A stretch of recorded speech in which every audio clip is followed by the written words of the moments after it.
The loneliest place in North America. I've been thinking about death a lot lately. Ever since I was hired as a graveyard shift security guard at Six Flags. A lot of time and not a lot to do but think, especially nights where I was on parking lot duty. The lot was so massive that they erected a watchtower in the center. There wasn't much to do inside the park after hours, and there was even less to do in the empty parking lot. But the park's insurance mandated that someone be posted there at all hours, so the security department rotated us through, usually about one shift a week. Most shifts on the island, as it was called, passed without so much as a radio call. It was technically against company policy for employees to read a book or do anything like that on the clock, but there's a milk crate on the floor under the desk filled with old magazines. Nobody's added to it since a 2003 Sports Illustrated with Tim Duncan on the cover. It, and most of the other magazines in the milk crate, were addressed to someone named Ron Fenthauser. There's a lighthouse calendar on the wall still stuck on September 2004. The Standard Rock Lighthouse in the middle of Lake Superior was featured. It looked small and impossibly insignificant sitting out in the middle of all that water, surrounded by a small section of reef, faintly visible just beneath the surface. The caption in cursive script read, "The loneliest place in North America." I often wondered if someone had intentionally left it on that month. Even if no one had, I liked to imagine that everyone to do a shift out here since then had made a conscious choice not to take it down. The loneliest place in North America, indeed. Whenever I knew Rose was working at the front gate, I'd try to catch her attention with my flashlight. Sometimes she'd see me flashing signals at her, and she'd send back a blink before calling me on the radio. 2 blinks meant that someone was in the office with her, and she couldn't talk. Someone besides Garrett, at least. Someone who would care if she was misusing company time or radios. Although sometimes I suspected that the second person in the office might in fact be Garrett, and the reason that she couldn't talk was because they were busy doing something that would probably get them in far more trouble than just flipping through her phone or goofing off on the radio. As much as it made my stomach turn, I couldn't stop thinking about it and replaying the images over in my mind in the darkness of the watchtower. Sometimes I'd walk into the office a few hours later and try to imagine where it might have happened. I don't know why I torture myself like this. My brother died a few months ago, according to the coroner's estimate. They found his body in a pair of garbage bags on the side of the road 2 weeks ago. Nobody's been arrested. I've been thinking about death a lot lately, especially on those 3 a.m. rounds when I'm by myself and my mind is so tired that it feels like it's circling a drain and the sunrise seems far, far away. Most nights they stop doing regular radio checks after 2 or 3 unless something crazy has happened to put everyone on their toes, and I start to feel like I'm floating in some sort of time out of time liminal space. 3 hours go by and only 5 minutes pass on the clock. It's weird how we watch action movies and horror movies and read history books where dozens of people perish, and we intrinsically feel a sense of superiority to everyone who has ever died, even though everyone's died who's ever lived, even some really otherwise remarkable people. Napoleon may have conquered half of Europe, but he's dead now, never even ate a McRib, and I'm alive. Maybe we think we'll be the first one to buck the trend. I found an unused outdoor amphitheater on one of my first rounds. It's not marked on any of the maps, and the paths in are all blocked off and so overgrown that they're beginning to disappear. Tall, dense growths of trees surround the pit on all sides, and scores of dead leaves blanket the rusting old bleachers. The roof is only a few feet above ground level, and there are 5 flights of stairs down to the stage. It's hard to tell in the dark, but the place looks like it probably held a couple hundred people in its time. I've never been a lover of traditional breakfast foods, doubly so after those late shifts when my biological clock is ticking towards dinner, even at 4 in the morning. This has led to my becoming friends with Mr. Chen, who owns City Tokyo, a Japanese restaurant on my walk home. City Tokyo is an upscale sushi joint and the only restaurant in town open 24 hours a day, due to Mr. Chen's insomnia. He tells me that before I started coming in, he could count on one hand the number of customers he'd seen between 2 in the morning and 9. Every morning I'd find him at the bar, smoking and watching the tiny little TV he'd mounted to the wall. First time I visited, I felt bad rousing him into the kitchen. When I walked in, Mr. Chen would always ask me if my girlfriend was coming. I'd tell him that she wasn't, and he'd nod and head into the kitchen. I'd only come with Rose one time, over a year ago. She couldn't get past her revulsion at the idea of eating sushi when the sun was getting ready to rise, so Mr. Chen had gone off menu and made her pancakes.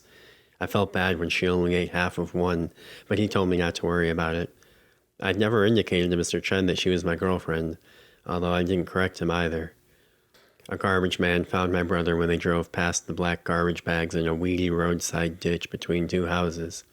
No trash cans in the vicinity, not even 3 miles from our house.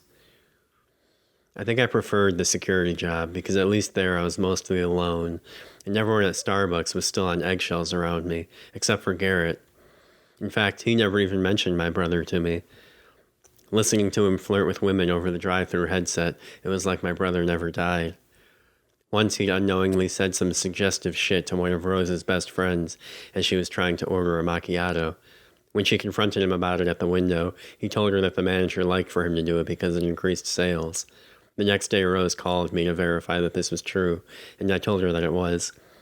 It didn't seem like something that our manager would approve of, but in fairness to Garrett, she had never laid out any specific policy on drive-thru flirtation, pro or anti. I was on a round with Rose, and it was about 2:30, and we were coming up on that last turn before you get back to the main office, when she asked me if I'd ever seen the dolphin tank. I had no idea what she was talking about until I realized that she was taking me to the amphitheater. "Oh, I've seen this," I said. "I didn't know it was a big-ass fish tank. When did they have dolphins here?" "In the 80s, I think. I think it maybe ended sometime in the early 90s. I'm not really sure." "Oh, wow. I think I might have actually seen one of the shows here when I was a little kid. Whenever I remembered it, I always just assumed it had been at SeaWorld or something." "Yeah, it was really popular for a while, but they've pretty much removed any memory of it from public record. Nobody talks about it, and it's not on any maps or any official histories of the park." We descended down the stairs into the pit, each of us scanning the bleachers with bobbing flashlight beams as we went. When we reached the base of the stage, Rose tapped on the wall with the butt of her flashlight. The hollow sound of metal on heavy glass echoed around the theater. The glass was so dusty and opaque that from the top of the stairs it had looked just like more concrete. Rose pulled aside some branches from an overgrown bush on the far edge of the stage, revealing a short iron ladder. I followed her up. The stage platform was much narrower than I'd been expecting. Rose told me to be careful, and my eyes followed the beam of her flashlight to the bottom of the tank behind me. My stomach churned. The floor must have been 100 feet down, and I was unwittingly standing only a few feet from the precipice. The tank was empty, save for a few muddy puddles, a few dozen empty cans, and a smattering of weeds.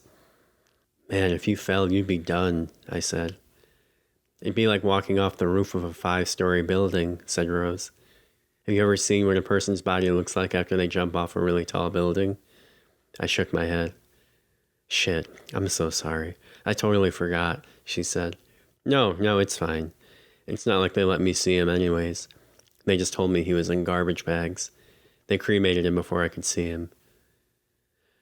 "Well, maybe that's for the best anyways," she said. That's what they seemed to think.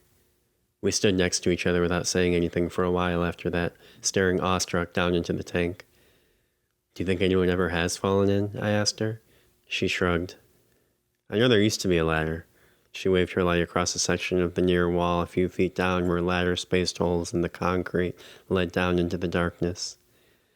"Why would they take it out?" I asked. "Don't know. Liability? Stop people like us from messing around? Seems stupid, though. What if you accidentally drop something?" She crossed the stage away from the tank towards where a small bush was growing out of a destroyed section of concrete and returned with a coil-up heap of rope. She tossed it to the floor, allowing it to spread. A ladder. She asked if I wanted to check out the tank as she bent over and tied the ladder to a low metal knob attached near the edge of the pool. I told her that I wasn't sure that I did, but once she started down, I knew that I would be following her. I tested every rung on the way down. I had to fight back nausea to prevent myself from becoming too dizzy to climb. A few times I had to pause for just a moment when it took all my strength just to hold on, not to let the muscles of my fingers go slack with fear. I arrived on the floor of the tank well after Rose did. The ladder swung jerkily back and forth with my every movement once her weight was no longer below me to anchor it. It was quiet on the bottom. No sound of the outside world made it as far down as we were. "Man, it would really suck if the ladder fell right now," Rose's voice echoed when she spoke. I waited to hear the sound of the rope sliding down the concrete wall, turned half expecting to see the ladder rapidly piling up on the floor, but it was still in place, still swaying from when I jumped off the bottom rung. I asked Rose if she came down here often. She said she'd only been a couple of times before. Does everyone know about this place except me? I asked. Only a few people. It's neat, but usually not worth the trouble after you've seen it once, you know? We walked around exploring the bottom of the tank for a while.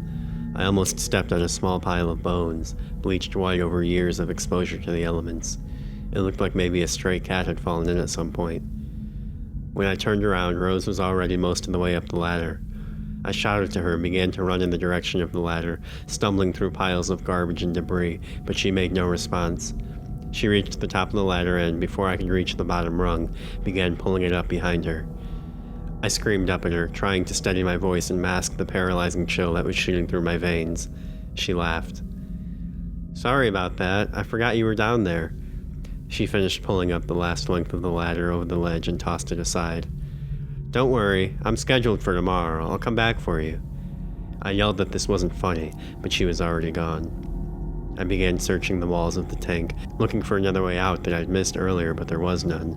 I scanned the floor for some kind of escape hatch or tunnel or drainage pipe big enough to climb through, anything, but there was nothing. Finally, I sat down against the wall across from where the ladder had been and tried to calm my breathing. It did no good to panic. I thought about screaming, but from down here at this time of night, there'd be no one close enough to hear me. Except, maybe for Rose. Maybe she hadn't actually even left the theater. Maybe she was sitting in the bleachers, waiting to see what I would do. Deciding that I didn't want to give her the satisfaction of hearing me beg, I made up my mind to patiently wait her out. Perhaps when she didn't get the reaction she was looking for, she'd give up and drop the ladder back down. The thought crossed my mind that maybe she really did want to kill me. How well did I really know her? Maybe she and Garrett had devised this plan and were together laughing about it at this very moment. If that was the case, no amount of screaming or begging would bring the ladder back. There was nothing left for me to do, at least until the morning came. I checked my phone and found that I had no cell signal, trapped in what was essentially a concrete bunker. I was completely at her mercy. I looked up and saw the silhouette of someone standing at the edge of the tank, their features dark and unreadable against the mauve glow of the night sky. They were watching me. Rose? I called out. But it wasn't her. I knew right away that it wasn't her. It looked like a man, though it was hard to tell in the dark from this distance. The figure watched me for another minute and then backed away from the ledge and disappeared from sight. About an hour later, Rose called to me from above. Did I forget to drop the ladder for you? I'm sorry, you should have said something. The ladder flitted out over the precipice, its limp form splayed catawampus and frozen against the dim starlight for a brief moment, like a crime scene chalk outline, before it came tumbling down towards the center of the tank, swinging back until the bottom rung clacked dully against the concrete wall opposite where I was sitting. I scrambled for it and was nearly halfway up before I considered that, if Rose wanted to, she could untie the ladder from its anchor and I would be dead. I stopped climbing and looked up, but she was nowhere to be seen. I had little choice but to keep climbing. I found her sitting in the first row of bleachers, looking at her phone and waiting for me to emerge from the pit she'd left me in. I thought a lot while I was down there about what I would say to her if and when she returned for me, but as the sounds and smells of the world above ground returned, they all seemed silly and needlessly combative. In my eagerness to climb the ladder, I forgot all about the figure I'd seen watching me while Rose was gone. Walking through the park when it was closed was one of the best parts of the job. The ride's gone dark and silent, concession windows shuttered, the rarefied night air all quickening the pulse. Even several months in, it still felt like I was doing something forbidden, like the park was asleep, and if my footsteps grew too loud, I would awaken it, or whatever it was that was lurking in the jagged, overlapping shadows. They usually let the music and announcements keep running for a few hours after close while we do our initial sweeps, and during these I like to imagine that the apocalypse has come, laying the outside world low, and that I'm one of the few dozen people left, a ghost haunting the midway. I wonder what actors are thinking when they have to act out their character dying. Do they think about their own death, and if it might look anything like what they're portraying for the camera? I didn't cry at my brother's funeral. Everyone I know was there, plus a lot of people that I didn't, even up to the mayor, whose office my brother had worked at after he graduated college. He was the same age as, and good friends with, her son. Most of the people there were crying.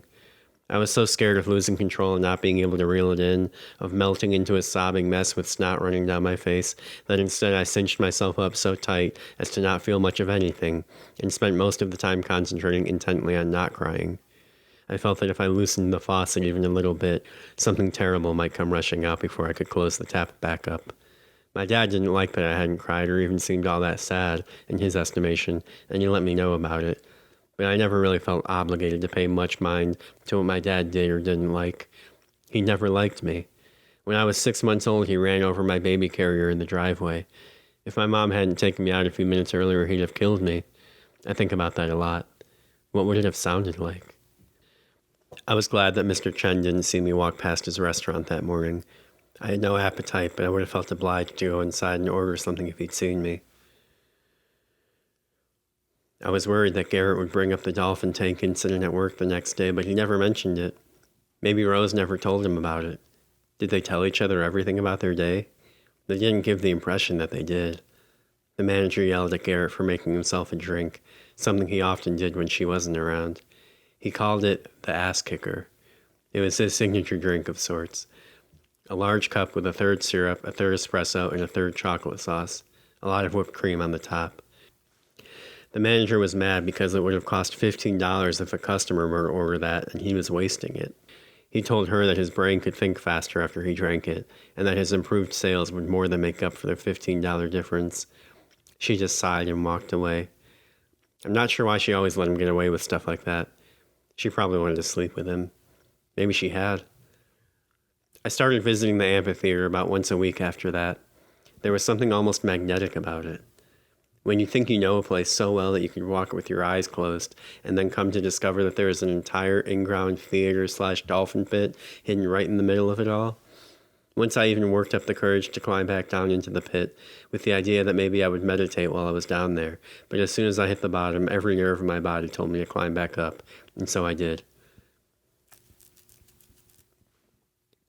I searched the library for records about the park, newspaper clippings, town histories, but just as Rose had said, there was no mention anywhere of any dolphin show. The next time I was working a shift on the island, I looked up Ron Fenthauser, the man who'd been subscribed to all those magazines. Eventually, I found an email address. I wrote to him and told him who I was and that I was interested in learning about what the park was like back in the day, if he'd want to meet up sometime. He wrote back several days later. Apparently, he had fond memories of his time at the park and said he'd be in town visiting his parents in a few weeks, if I wanted to meet up then. It wasn't hard to sneak him into the park after closing, as we were meeting on a day when I was scheduled to be on the island. He looked to be in his 50s or 60s. He brought sandwiches for us and I made us coffee. We talked a bit about ourselves, but mostly about the park, how things were in the 90s when he worked here and what things were like now. He spent a lot of time looking out the window at the park, looping peaks of roller coasters mingling against the horizon like effortless but elegant handwriting. It didn't take us long to arrive on the topic of the overgrown pit theater hidden away backstage in the middle of the park, the empty tank, and the old dolphin show. He was unsurprised to learn that the, quote, cover-up effort, as he called it, had continued on into the present, and he told me about the NDA that he'd had to sign when he was still employed by the park. You ask anyone old enough to remember and they'll be able to tell you about it. I imagine most people just don't want to think about it on a regular basis. It's not a pleasant thing. And they've buried it for this long. At a certain point, it just becomes easier to keep it buried. It happened during his third summer at the park. He was 19. They called it Bottlenose Bay, if memory serves. I remember the bee sounds. And it was actually one of the more popular attractions in the whole park. They'd had this whole theater and aquarium built a couple of years before I started, so the whole thing was still pretty fresh for people. Where else in the Midwest could you see live dolphins? They were doing 3 shows a day, which actually isn't as many as it sounds like, when that many people want to get in. A late morning show, an afternoon show, and an evening one before the park closed. They were all packed, day in and day out, weekdays, weekends. There were 5 dolphins, which is far too many for an enclosure of that size. 1 is too many if you ask me, and 5 is just insane. Still, they were making money for the park hand over fist, and with the amount of debt that they'd gone into to build the theater in the first place, there was no way they were going to sell or release any of them. They'd bought at least 3 of them from some park in Russia that was being shut down. The rumors going around were that one of the dolphins had killed someone there, but I never knew whether that was true or not. Anyway, I think there were maybe 3 trainers. The park had gone out of their way to poach some of the best dolphin trainers in the country. So, there is more money they sunk into this thing. And those trainers trained the hell out of those dolphins, from what everyone said. It was relentless stuff. Those dolphins were expected to function as living machines. There were whispers that it would sometimes even cross over into abuse, that they'd hurt the dolphin or drive them so hard that their health suffered. I know at the very least they'd starve those animals as part of the training, not letting them eat till they did what they wanted them to. And I heard from a few people that the dolphins from Russia didn't get along with the others, that they were constantly getting into fights and always covered in scars. Eventually, people like PETA started coming to the park to protest. But the local police were basically a functionary of the park, and so those little protests were always put down relatively easily. One of the trainers was named Donna. I don't remember her last name, just that she was definitely the face of the crew. She had far and away the most stage presence, and she was a pretty 25-year-old in a wetsuit. It was a natural fit for her to lead the shows.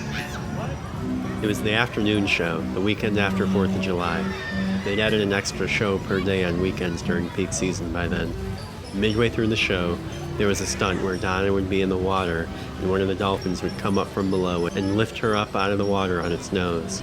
He'd spin her around once, everyone would go crazy, and then he'd swim her over to the stage and let her off there. But that's not what happened this time.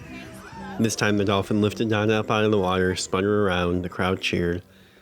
But when the dolphin was supposed to let her down, it launched her at least 10 feet up in the air. I was working that day, but there wasn't really anything going on at the time, so I was just sort of loitering around near the food court after eating my lunch. I remember hearing everyone gasp. A minute later, I started hearing people scream, and not the normal fun screams you hear from the rides. People started pouring out of the theater in a stampede. One kid got trampled and had to go to the ER. They were panicking, kids were crying. I ran around the edge of the crowd and pushed my way through the front entrance into the theater. The scene that I found when I finally made it inside. It's burned into my memory until I die. Most of the people had evacuated at that point, and the water floating in the tank was red, and there was a bunch of goopy stuff floating in it that I didn't recognize at first. One of the trainers was curled up in the far back corner of the stage, screaming and sobbing. And then, Donna broke the surface of the water, or rather, what was left of her. She was missing a leg, and her head was a bald, pulpy mess. I realized later that it wasn't her bald head that I was seeing, but her skull. The dolphin had grabbed her by her hair and eventually tore her scalp from her head. I watched her body bobbing up and down in the viscera for a few more seconds, and then another dolphin crested the surface and swam alongside the stage. It was dragging the other trainer by the arm. A third dolphin came up and they fought over the corpse. It was another 5 minutes before the police showed up, though when they did, they were just as clueless as I was. From the eyewitness accounts I heard over the next few days, Donna had landed on the edge of the platform after the dolphin launched her and, in all likelihood, broke the arm or shoulder that she'd landed on. She lay on the stage for a moment, writhing around in pain, and then a second dolphin slid up onto the stage, something that they often had to do for their tricks. The dolphin grabbed her by the ankle and dragged her off the stage, her scream cut off as she hit the water. The dolphin dragged her to the bottom of the tank, but before she could drown, he let her go. She somehow managed to pull herself back to the surface, only to be grabbed and whipped around once more before she could reach the stage. The dolphins repeated this a few times, keeping her alive, letting her get a breath of air before coming back to toy with her.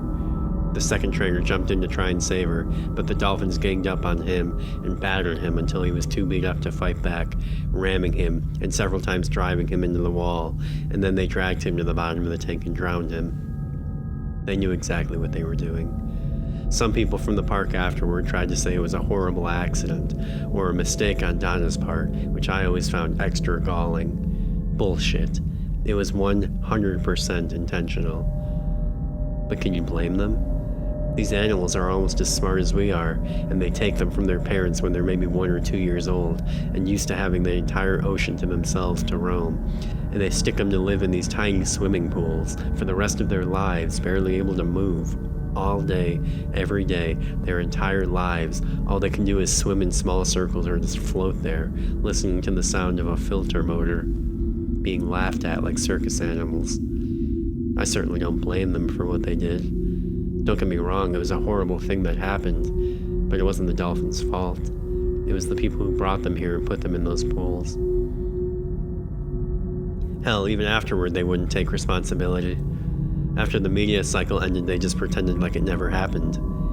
They didn't even fill in the pool like OSHA demanded because they didn't want to spend the money to do it, so they just paid off a couple of the right people.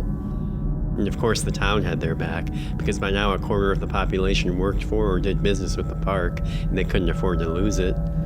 So it's easier for everyone to just keep the turnstiles turning, you know? Keep it all flowing. They even attacked Donna's family when they talked to a writer who was writing a book about dolphins in captivity, made their lives living hell, till they had to tell the author that he couldn't use their interviews. When he finished his story, Ron turned back to the window and looked out at the parking lot in silence for a long time, occasionally taking a sip of his coffee. A vast black sea of evenly grid-marked asphalt, broken up by small islands of cold mercury vapor light. We said our goodbyes not long after that, and I thanked him for visiting me. He thanked me for the coffee. There were still a few hours left on my shift then, and despite the coffee, I accidentally dozed off. Almost immediately I knew that I was dreaming, and was overcome with dread at what might happen if I was found passed out in the watchtower, or if someone radioed in. Nobody ever did, but what if there was a fire or something catastrophic? I could hear a deep swelling din outside, and looking out the window I saw nothing but gray water, churning away in a series of foamy interludes for miles in every direction, unbroken all the way to the horizon. As I approached the window, the din became a roar, punctuated by individual waves bursting and breaking against the brick tower of the lighthouse, and cascading down over the deck in a shower that glistened like broken glass in the cloud-muted sunlight. The loneliest place in North America. It was raining outside, the wind rising and falling in gales, relenting for a few moments to gather itself before returning refreshed, screaming like a wronged banshee, each time somehow more violent than the last. But from inside, it all seemed like a show put on for me, to enhance the warmth and contentedness that I might feel in an interior that even on a sunny day would have felt dingy and oppressive. I climbed up the wrought iron ladder and saw the great lamp, and then took the stairs down to a lower level, even darker and damper than the floor I'd just left. No windows. Every footstep echoed endlessly around the old brickwork, though even in the gloom I could see that the room wasn't much bigger than the room upstairs that I'd just come from. I explored until I could confirm that I was alone, even down into the basement, below sea level, the sounds of the lake muffled to a low din, rhythmically rising and falling in pitch.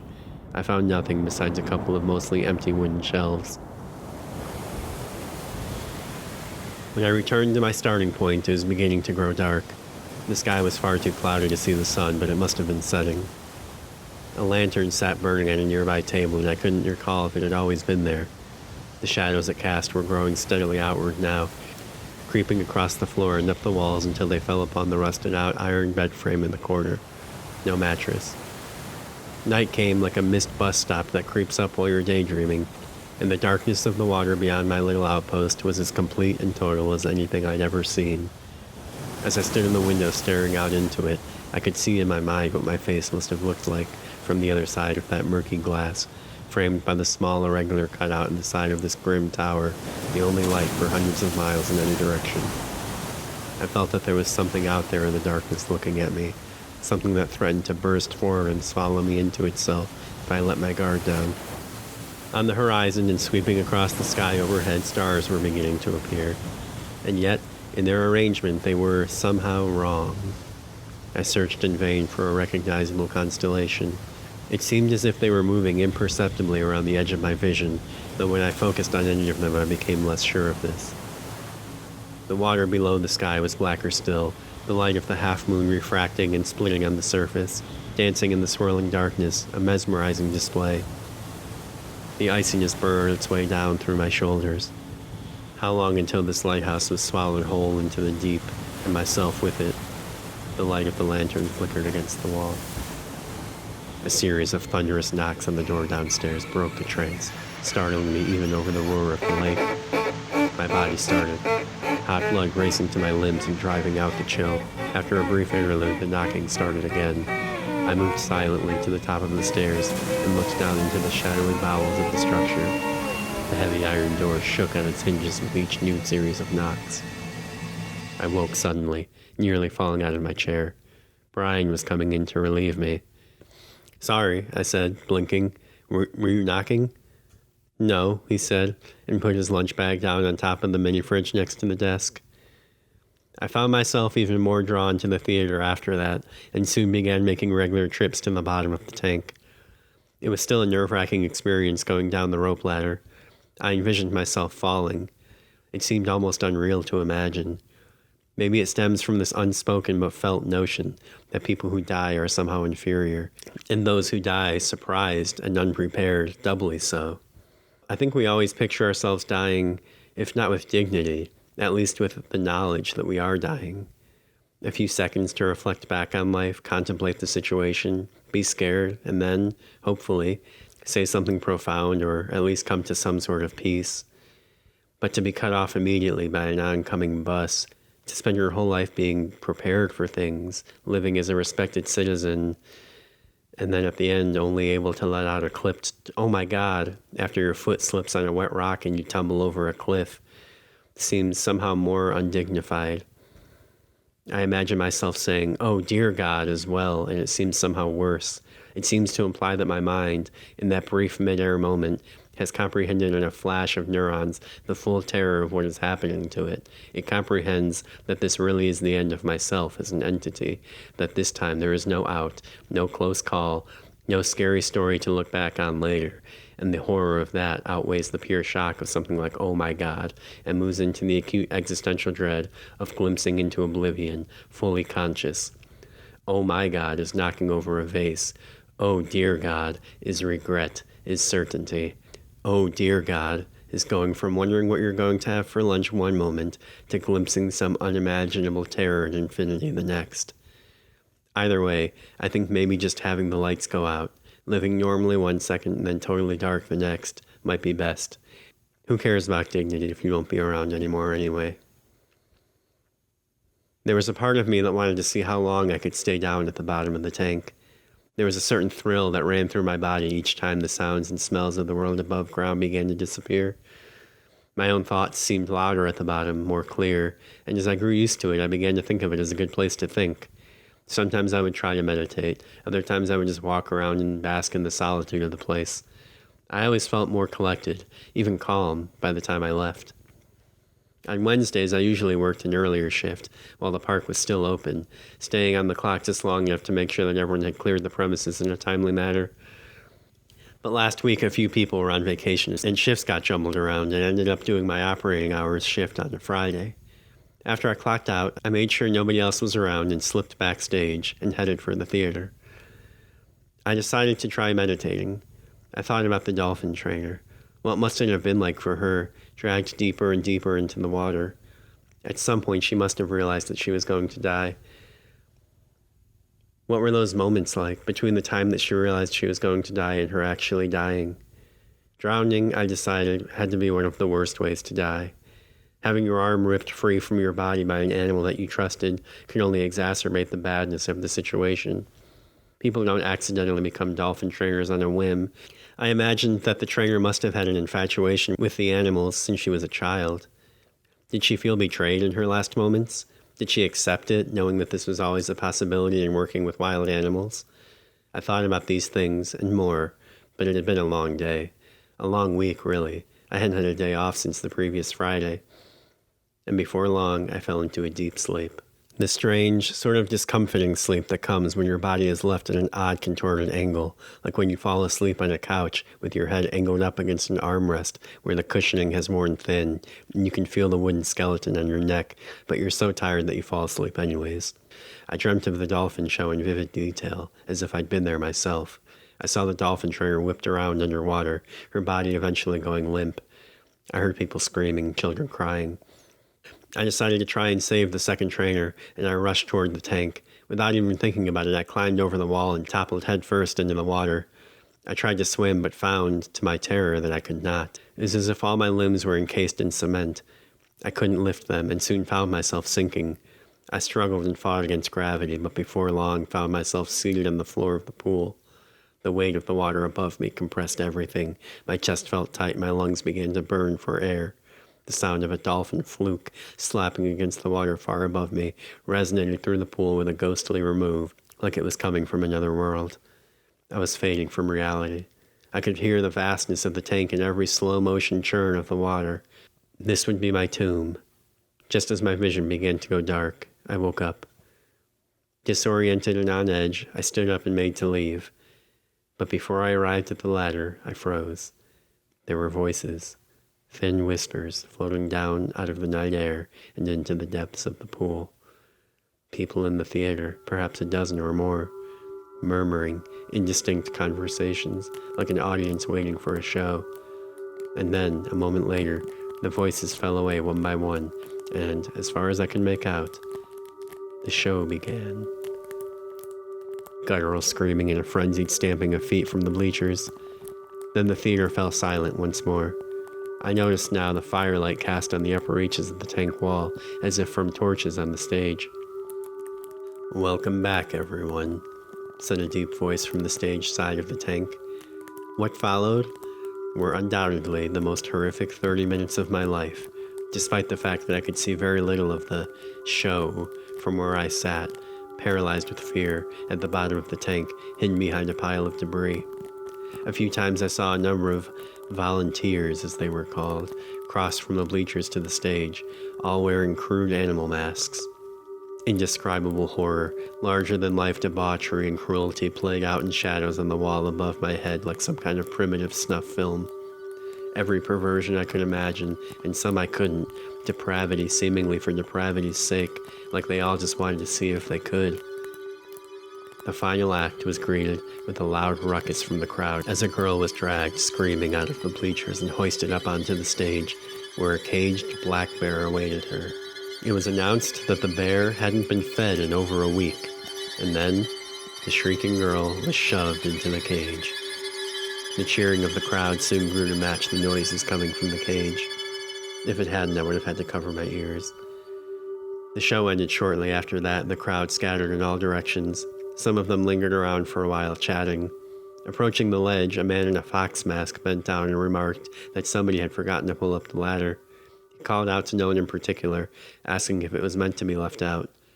What would I do if he pulled it up? I slid closer to the branches and the old trash that I was laying behind. Nobody answered the man in the fox mask, and eventually he left. A few minutes later, after most of the voices had faded away, a woman in a deer mask approached the edge of the stage. I recognized Rose almost immediately, despite the mask. Her hair, her build. She stared down into the tank for a long time. I held my breath and sank down as flat to the ground as I could manage. The shadows grew deeper the farther into the tank you went, and I wondered if there was any way she could possibly see me from where she stood. Some weird trick of the light or odd angle. I decided that she couldn't, but then, why was she still standing there? Several minutes passed. All of the other voices were gone, all of the sounds and commotion silent, save for the wind whipping through the concrete and dead trees. Rose didn't say anything, didn't move, just stared down into the vastness at the bottom of the tank, surveying the wasteland. Then, cutting through the night, came the sound of whistling. Not long after that, Rose left the theater. Her whistling took a long time to trail off, but eventually I was alone.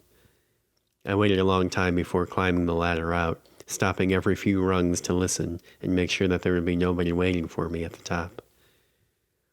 I left the park quickly after that. The dead and mute rides seemed all to glare at me. Shadowy figures in the corners of my vision stalked me down the haunted midway, always just out of sight. Branches frozen in the moonlight wavered menacingly in the breeze, casting long and cragged shadows over shuttered funnel cake shops. The carousel, joyful and bright in the daytime, now loomed menacingly overhead as I passed, hiding something terrible in its silent depths. The sense that I was being watched, that there was some sort of nebulous doom hanging over me, did not leave me as I left the park. I kept to well-lit streets whenever possible, but even the main roads were empty at this hour and subsumed with a kind of ghostly stillness. A few times I passed someone across the street going the other way, head hung and hands in pockets, shadowy figures wandering like lost souls loitering through limbo. City Tokyo, neon open sign buzzing in the window, stood as a beacon in the darkness. I wasn't hungry, but I needed to see a familiar face and let my nerves relax before the back half of my walk. Upon entering, I realized that the person sitting at the counter wasn't Mr. Chen. It was Rose. Her back was turned toward me, an infomercial playing on the TV. I'd been standing in the doorway for probably 30 seconds when Mr. Chen came out of the kitchen. He greeted me and asked if I wanted anything to eat. Rose looked back over her shoulder and smiled when she saw me. I had no choice now but to sit down next to her. I told Mr. Chen that I just wanted a Coke. Rose had a cleared plate in front of her, with only a few stray grains of rice left clinging to her fork. The fan opposite the TV spun noisily in its cage. "Were you working today?" asked Rose. "Yeah, only 'cause the schedules got shifted." "Oh, I forgot about that." I waited for her to ask why I was only now leaving the park, but she didn't. Mr. Chen placed a glass of Coke on the counter in front of me. I tried to hand him $3, but he waved me off. Rose took the money instead. "You can pay my tip," she said, her eyes shimmering even in the dull fluorescent lighting, and placed the bills half under her plate. I told her it was funny seeing her here, but she didn't leave. She waited for me to finish my drink instead. Mr. Chen went to a table behind us and began to play solitaire. Eventually, I finished my drink and stood up. "Good seeing you," said Mr. Chen. "Always," I said. He looked at Rose and gave me a knowing smile. The little bell atop the door jingled as we left. The air was cooler than I remembered and drove the late-night lethargy from my body. The fog cleared from my brain and I noticed Rose looking at me. "Walk me home?" she asked. I nodded, feeling a knot growing in my throat. We began to walk side by side. As we moved into a nearby neighborhood, the street turned from pavement to brick, and the trees grew taller, older, leaning over the street. It felt like we were walking into a tunnel. A mist had begun to crawl in off the lake while we'd been in the restaurant, and was now crowding up around the streetlights which marked each intersection. "I've always thought this street looked like it could be someplace in England," said Rose. "Looks like somewhere Jack the Ripper would have prowled," I said. Rose looked at me. "Well, I never thought about it like that," she said. "But you're kind of right." The driveways here were long. The large houses sat back off the street, sleeping. Our cobblestone footsteps echoed across the hollow walls and garage doors. If I screamed, it seemed that everyone for miles would hear me. But would anyone do anything about it? "Did I tell you that Garrett and I broke up?" asked Rose. I tried my best to hide my surprise and giddy excitement. "No, are you serious?" She nodded. "Last week." "God, I'm so sorry." She shrugged. "It is what it is." "How are you doing?" I asked. "You know, I've been better. Life goes on, all that." "Do you want to talk about what happened? I mean, I don't want to pry." "You'd have to ask him," she said. "God, what an asshole," I said. She laughed. "What?" Nothing. I figured you'd say something like that." "Well, I mean, if it's true." "You want me to hurt him for you?" I asked. She laughed even harder at this. "You?" "Ooh, ouch," I said. "Sorry, I'm just giving you a hard time." "It's fine, you don't you don't have to hurt him." "Well, let me know, if you ever want me to." "Have you ever done that before?" she asked. "Hurt someone?" We entered an especially dark stretch of the street and made a right turn toward her neighborhood. "I don't know. I don't think so," I said. "I mean, maybe. Hasn't everyone at some point, even by accident?" "Probably." "Have you?" I asked. She was quiet for a long time. "No, of course not." Her voice was even quieter now. "I do think about it sometimes, though." "What do you mean?" "Don't you ever think what it would be like to do something like that? To stab someone, for instance? What it would be like to be holding that knife in your own hands?" "I don't know," I said. "I mean, we all take life so seriously, but it can be gone just like that, you know?" "I do." I just sometimes imagine what it's like for the people who do kill people. Why do they do it? What must that feel like? To see that moment when the life leaves someone else's eyes. Or worse, those last few terrified moments right before, when they realize what's coming. When they realize there's no more escaping it. I cleared my throat, unsure of what to say. I tried to put some more space between us without her noticing. "Do you want to hold my hand?" she asked. "It's so cold out here." I wiped my palm on my pant leg and held it out for her to take. "Your hands are so warm," she said. The houses on our left fell away, replaced by dense forest. Clouds moved in to cover the face of the moon. "Cut through the ravine?" she asked. Oh, sure enough, a little dirt footpath merged with the sidewalk just ahead of where we'd stopped. "It's pretty dark, no?" She squeezed my hand. "You're cute. I do it all the time, it's fine. It's another 15 minutes if we go around." And so she led the way. The forest enveloped us almost immediately, the light and sound of human civilization receding to our rear. The sporadic chittering of crickets followed our route, detritus of years past padding every step. The trail began to narrow as we neared the drop-off, until finally it turned into a series of dirt cut-out steps heading straight down. We had to go single file here, and she stepped aside to let me go first. She grabbed and held on to the hood of my sweatshirt as we descended. It was even quieter down here, and we said nothing to each other, but I could hear her breathing above me, just a foot or two back. I didn't know how deep the ravine ran. If she pushed me, would I die? But soon the ground began to level out. At the bottom I paused, and she paused behind me. It felt as if the forest was holding its breath. I waited for Rose to ask me why I stopped, but she remained silent. 30 seconds, a whole minute, waiting. Was it my heart beating or hers? She began to whistle just behind my head, the same tune as when she'd stood on the edge of the tank earlier. Years ago, when I was still in school, I had an English teacher who'd attended Florida State at the same time Ted Bundy was stalking the campus. One day in class, he told us all a story that his wife had relayed to him about coming back to her sorority house late one night during a holiday break. Most of the students had headed for home by then, and there were only a few girls left in the house. Almost as soon as she'd stepped into the darkened foyer and heard the door close behind her, to hear my teacher tell it, she had sensed that something was deeply, deeply wrong, and she'd felt it in the marrow of her bones on an animal level. Standing absolutely still there, trying to control her breathing, the hairs on her arms were picking up electrical signals in the atmosphere, too raw for any of her other senses to discern. It was too powerful a feeling to ignore. Like an ancient African tribesman in the bush, feeling the eyes of a lion on his back from the tall grasses. The faint odor of iron in the atmosphere of the house, he speculated. Something too primal for our clumsy modern senses to articulate. Either way, she turned and left after a few seconds, and went to stay with my teacher. She learned the next day, to her horror, that her 3 sorority sisters who'd been in the house that night were murdered in their bedrooms.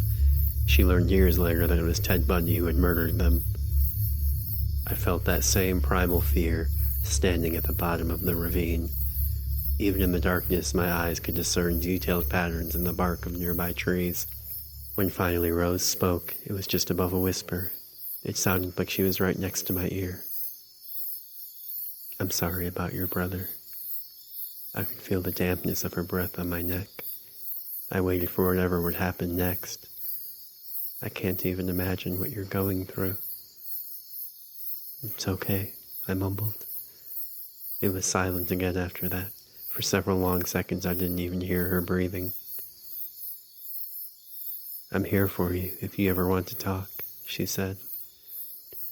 She placed her hand on the back of my neck. It was ice cold. I swallowed hard, nodded. "Thanks." I forced my legs, numbed to dead weight with fear, to move, and walked up the other side of the ravine.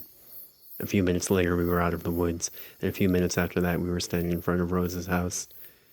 "Do you want to come inside?" she asked. I'd never been in her room before. The thought of it made my chest clench up. The inside of her house was dark. What would happen to me in that quiet interior? I told her that I had to get home, explained something about a long day, and after studying me for a few moments, she nodded and said good night. I walked around the ravine on my way back.